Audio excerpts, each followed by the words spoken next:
Halo semua, nama saya Vinka Rizky Amelia dari program studi D3 Keperawatan Politeknik Negeri Subang dengan nomor pokok 104050994. Di sini saya akan merusum buku yang berjudul Pendidikan Pancasila untuk Pendidikan Tinggi yang ditulis oleh Bapak Dr. Ujang Carda SSH MH MIP. Jangan lupa like dan komen ya.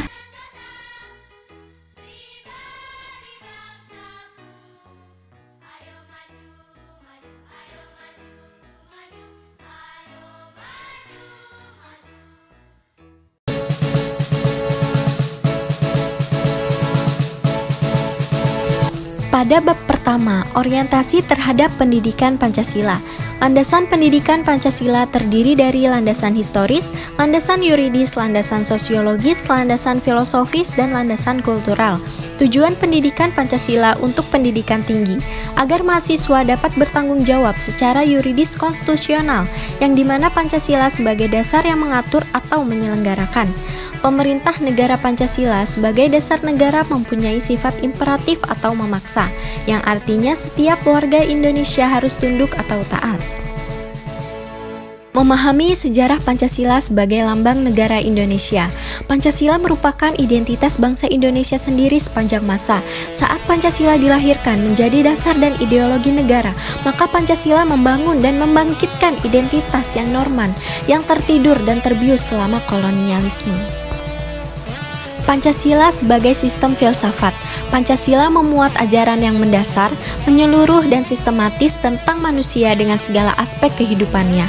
Pancasila bukan hasil pemikiran spontan, tetapi dipikirkan secara mendalam serta bertahun-tahun lamanya, dan oleh karenanya telah memenuhi syarat berpikir kefilsafatan dengan melakukan deskripsi, berpikir kritis, evaluasi, dan abstraksi.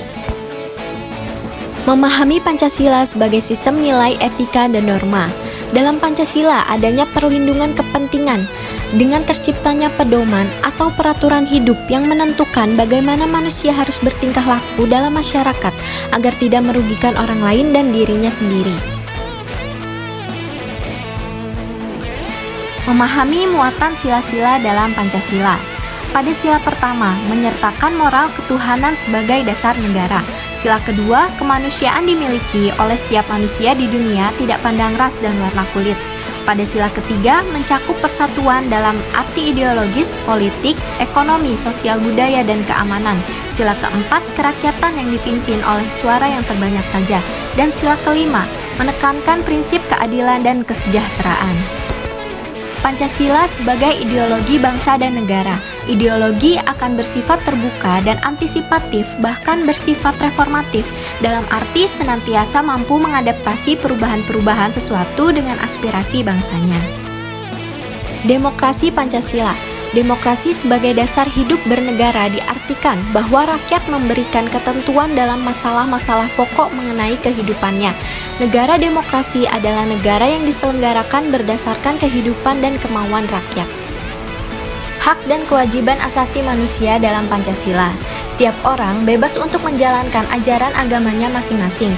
Hak asasi manusia di mana setiap orang berharap untuk dilakukan secara sepintas, tidak boleh dihukum secara sewenang-wenang. Kerakyatan berisi pengakuan akan harkat dan martabat manusia yang berarti pula menghormati dan menjunjung tinggi segala hak asasi yang melekat padanya. Memahami Pancasila dalam sistem ketatanegaraan Indonesia. Pada sila pertama, dasar memimpin kebenaran, keadilan, kebaikan, kejujuran, dan persaudaraan. Sila kedua, sikap dan perbuatan manusia untuk memenuhi hasrat atau tuntutan kodrat manusia. Sila ketiga, pokok-pokok pikiran nasionalisme. Sila keempat, negara Indonesia didasarkan atas hukum. Dan sila kelima, wujud kesejahteraan, kebahagiaan, dan kemakmuran harus atas dasar memenuhi kodrat kemanusiaan. Pada bab terakhir, bab 10, refleksi Pancasila sebagai paradigma reformasi dalam kehidupan bermasyarakat, berbangsa, dan bernegara. Pancasila mengandung nilai-nilai luhur yang berkepribadian khas bangsa Indonesia, sehingga menjadi filter bagi masuknya nilai-nilai baru akibat arus globalisasi.